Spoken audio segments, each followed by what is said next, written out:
Kwa majina yangu naitwa Norman Oyaro, ni mkaji wa Kisii. Mimi jambo tu ningependa kusema kulingana venye mimi ninavyojua. Haya mambo ambaye Kahiga ameongea governor wa Nyeri. Wajua mtu anaongea kenye kiko ndani ya roho yake. Mimi siwezi sema kama ana makosa kwa sababu anaongea kenye kiko ndani ya roho yake. Ina maana kwamba anajua kifo ya mzee. Hilo ndio jambo mimi ningependa kusema. Kwa sababu mtu hawezi celebrate kitu ambacho hajui.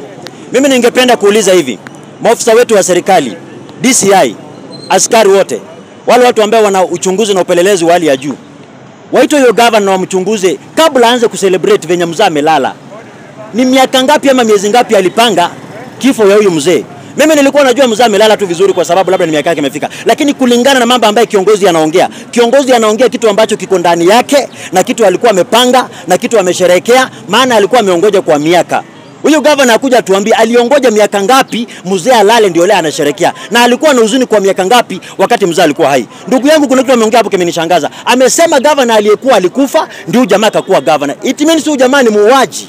Serikali iweke wazi na ishike mtu kama huyo.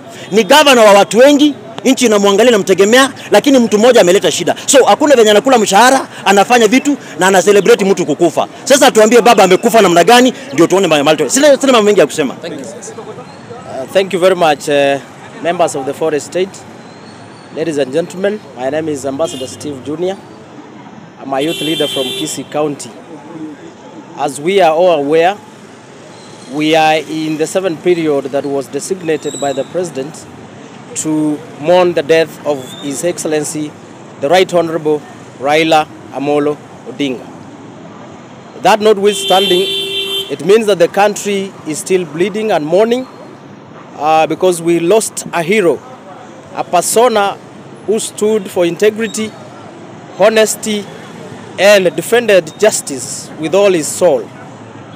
But we want this morning to castigate what the governor of Nyeri, His Excellency H.E Kahiga, who made reckless remarks against the death of His Excellency the Right Honorable Odinga.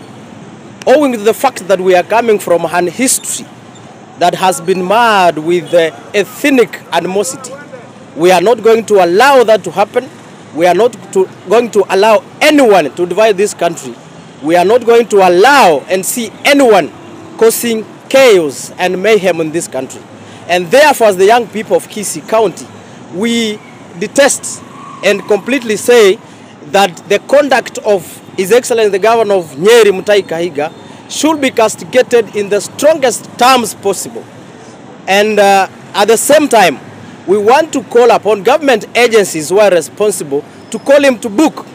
First and foremost, we call upon the NCIC, National Cohesion and Integration Commission, to apprehend him today and not even tomorrow. Today, he should be apprehended, yes, because he is sowing seeds of animosity in this country.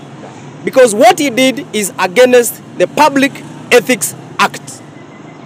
Again, we want to call upon the Ethics and Anti-Corruption Commission. And I have seen it not once, not twice, but several times, that the EACC has always been doing its work, pegging on one pillar, that is corruption. We want to remind them that one of their best mandates is to look at the ethics of public officers and state officers in this country.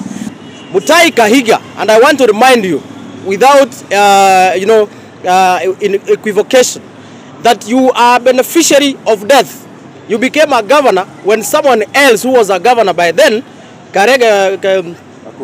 Gakuru Wahome, died. You are a beneficiary of death. And there are things you need not to joke, because without that, you couldn't be anything today in this country. We want to send a standing warning to you, and we want to repeat unequivocally, if no action is going to be taken in the next 12 hours, we are going to stage a mass demonstration in the entire country to ensure that the governor of Nyeri goes home honorably. Thank you.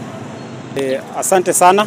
Kwa majina ni Victor Makana, mimi ni mkaji wa eneo la Kisii, na leo hii tuko hapa katika mzunguko wa Kisii wa katikati ili kuongelea jambo ambalo linaendelea kwenye taifa. Na jana mliona kwa vyombo vya habari kwamba gavana wa Nyeri aliweza kuonekana akisherehekea kifo cha aliyekuwa waziri mkuu Raila Amolo Odinga, na kwa sasa tunaendelea na uombolezaji ambao hatujamaliza hata siku 7 vile rais alisema. Sisi kama watu wa eneo hili tumeshtuka sana na matamshi ya gavana huyo, na tunakashifu sana hiyo kitendo kwa sababu haileti uwiano katika taifa la Kenya. Mkiangalia kwa siku za miaka ya nyuma, Kenya kumekuwa na machafuko ya kikabila kwa sababu ya matamshi kama haya. Chuki ambayo tunaona kati ya kabila mbalimbali ni kwa sababu ya matamshi kama haya. Kwa hivyo sisi kama wakazi wa eneo hili tunakashifu sana hiyo matamshi, na tunasema kwamba kwa siku ya leo lazima aombe msamaha, na baada ya kuomba msamaha lazima achukuliwe hatua za kisheria. Hatuwezi kuwa na nchi ambayo kila wakati wanasiasa wa aina yoyote kama hiyo wanaenda kuleta matamshi kama hayo. Na ukiangalia vizuri ni matamshi ambayo alikuwa anayatoa kwa mazishi ya binadamu mwingine ambaye amefariki, akisherehekea kwamba binadamu mwingine Raila alifariki. So sisi tunasema kwamba hiyo ni kitu ambacho tunalaani kabisa, na anapeana mfano ina gani kwa vijana wetu, kwa watoto wadogo na kwa taifa nzima, kwa sababu yeye ni kiongozi. Kama tunapata kiongozi ambaye anatoa matamshi kama hayo, wananchi wengine watafanya nini? Unaona uchaguzi huko karibuni, tumebakisha miezi michache tufike uchaguzi. Tukipata kama matamshi kama haya ndio yanapeanwa na viongozi ambao wako ofisini, tunaelekea wapi kama taifa? So tunaomba chama chake ambacho kilimchagua, ambacho alichaguliwa nacho na anakula mshahara kupitia chama cha UDA, kijitokeze na kukashifu matamshi yake, na tunataka achukuliwe hatua na chama chake, achukuliwe hatua na chama chake, afurushwe chamani, kwa sababu najua chama chake hakiruhusu mambo kama haya kufanyika. Mkuu wa chama hicho ambaye ni rais wetu alihudhuria hayo mazishi ya Raila na aliomboleza Raila sana. Kwa hivyo tunataka chama cha UDA kimfurushe huyo memba wake ambaye ameonekana akiwa mtundu. Pia tunaomba shirika la NCIC, National Cohesion and Integration Commission, lichukue hatua kwa huyu gavana kwa sababu ameonesha kwamba nia yake ni kuharibu amani katika taifa letu. Na pia tunataka kuona viongozi wote wa Kenya wakija karibu kukashifu hili tendo, kwa sababu hili tendo likiendelea hivi hatutakuwa na nchi siku za mbele. Tumekuwa na fursa nyingi huko nyuma kuhubiri amani, lakini tunapata kwamba kuna mmoja ambaye amejitokeza hadharani anaenda kuambia watu wao kwamba ni vizuri statesman mkuu kama Raila Odinga kufariki. So tunakashifu hilo na tunataka leo tuone hatua ikichukuliwa dhidi ya gavana huyo H.E Kahiga wa Nyeri. Asanteni. Members, today we gather here concerning the remarks made by one H.E Kahiga.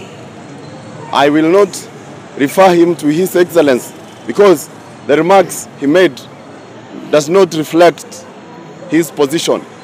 I'll speak about the Constitution. In case Governor H.E Kahiga did not know, I refer him to Article 10 of our Constitution on national values and principles of governance, which are fundamental in the functioning of the state, individuals and public officers. One of the tenets of the national values is unity. And when a person in H.E Kahiga stands before a mourning crowd and mocks one of the persons, one of the heroes that we remember as a country, then we have a long way to go as a country. Number two, still on our Constitution, Article 11, culture. This culture is the foundation of the nation and it represents the collective civilization of the people of Kenya. So, if H.E Kahiga can stand before a crowd, a mourning crowd, and mock Raila Odinga, when we have just moved from burying him, then we have a long way to go as a country. So we urge the NCIC to move in speed, and apprehend one H.E Kahiga. again, on the same constitution, Article 33 on freedom of expression and speech, I should remind one H.E Kahiga that it's Honorable Raila Odinga, our former Prime Minister, the late Raila Odinga, that fought for freedom of speech, that can enable one H.E Kahiga to stand before a morning crowd and open his bad mouth, his bad smile, and mock one Raila Amolo Odinga. If the NCIC does not apprehend H.E Kahiga as the youth of Kisii, we are going to stage demonstrations and ask for his apprehension. Yes, thank you so much. We preach peace, unity, and cohesion. My name is Boniface Monyenye from Kisii Central Ward, Nyaribari Chache constituency. Na kila Tuesday tuko na bunge la mwananchi pale Uhuru Plaza, Kanta and Pickup Stage from 5:30